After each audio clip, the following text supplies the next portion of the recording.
অনেকেই প্রশ্ন করে থাকেন যে মেয়েদের সালাম অর্থাৎ যুবতী মেয়েরা যদি সালাম দেয় সালামের উত্তর নেওয়া যাবে কি না। আমরা কিন্তু এই বিষয়টা আছে অনেকেই দ্বিধাদ্বন্দ্বের মধ্যে থাকে। আমার প্রিয় ভাই বন্ধুরা, আজকের এই ভিডিও থেকে ইনশাআল্লাহ আমরা জানার চেষ্টা করব যে যুবতী মেয়েরা অর্থাৎ যে সকল গায়রে মাহরাম মহিলা আছে বা মেয়েরা আছে তারা যদি আপনাকে আমাকে সালাম দেয় এই সালামের উত্তরটা আমরা সঠিক কিভাবে নেব। তো আসেন প্রথমে আমরা সালামের সম্পর্কে কয়েকটা হাদিস শুনবো। যখন আল্লাহ রাসূল সাল্লাল্লাহু আলাইহি ওয়াসাল্লাম বললেন যে তোমরা বেশি বেশি সালামের প্রচার করো, সালামের প্রচলন করো, কারণ সালামের দ্বারা শত্রু বন্ধু হয়ে যায়, সালামের দ্বারা একে অপরের প্রতি মহব্বত বৃদ্ধি পায়। সুবহানাল্লাহ। আল্লাহ রাসূল সাল্লাল্লাহু আলাইহি ওয়াসাল্লামের এই হাদিসটা আমরা শুনলাম। এখন আল্লাহ তাআলা কোরআনে ইরশাদ করেন ওয়াইযা হুয়িতুম বিতাহিয়াতিন ফাহাইয়ু বিআহসানা মিনহা আও রুদ্দুহা। দেখেন আল্লাহ তাআলা বলেন যে তোমাদেরকে কেউ যদি সসম্মানে সালাম দিয়ে থাকে বা সুন্দরভাবে সালাম দিয়ে থাকে তোমরাও তাদেরকে তার চাইতে সুন্দর করে সালাম দাও। সুবহানাল্লাহ। আল্লাহ তাআলা কিন্তু বান্দাকে শিখিয়েছেন যে তোমাদেরকে কেউ যদি সালাম দেয় তোমরাও তাকে তার চাইতে সুন্দর করে সালামের উত্তর দাও, অথবা সে যেই সালাম দিয়েছে তুমি ওইরকম ভাবেই উত্তর দাও। ঠিক আছে?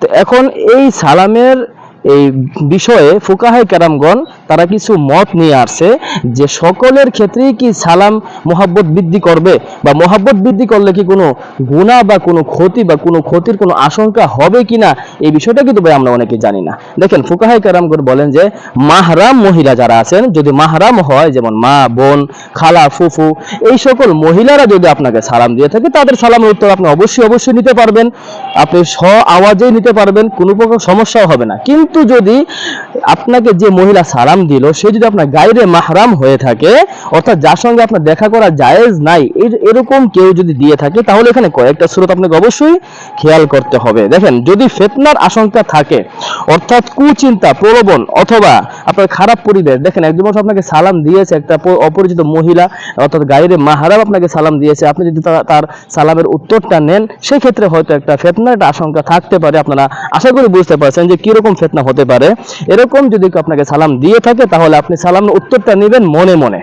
ঠিক আছে? মুখে তাকে উচ্চারণ করে শোনাইতে হবে এরকম কোনো কথা না, আপনি মনে মনে সালামের উত্তরটা নিবেন। তারপরে আরেকটা বিষয় এটা হচ্ছে যে যদি ফিতনার আশঙ্কা না থাকে, যেমন একজন মহিলা পর্দাশীল, সে পর্দা করে, সে আপনাকে সালাম দিয়েছে, ওই সকল মহিলারা আল্লাহ তাআলাকে ভয় করবে, ফিতনার কোনো আশঙ্কা থাকবে না, ওই সকল মহিলাদের সালামের উত্তর আপনারা নিবেন, তবে নম্র ভাষায় না, কোমল ভাষায় না, একটু জোরালো ভাষায় অর্থাৎ কর্কশ ভাষায়। এটা মহিলাদের ক্ষেত্রেও এবং যারা পুরুষ আছেন তাদের ক্ষেত্রে, উভয়ের ক্ষেত্রে কর্কশ ভাষায় এই সালামের উত্তরটা আপনাদের নিতে হবে।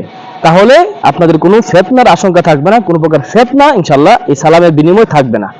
এখন আরেকটা বিষয় হচ্ছে আল্লাহ তাআলা কোরআনে ইরশাদ করেন যে ইয়া নিসা আন-নাবিয়্যি লাস্তুন্না কাআহাদি মিনান নিসা।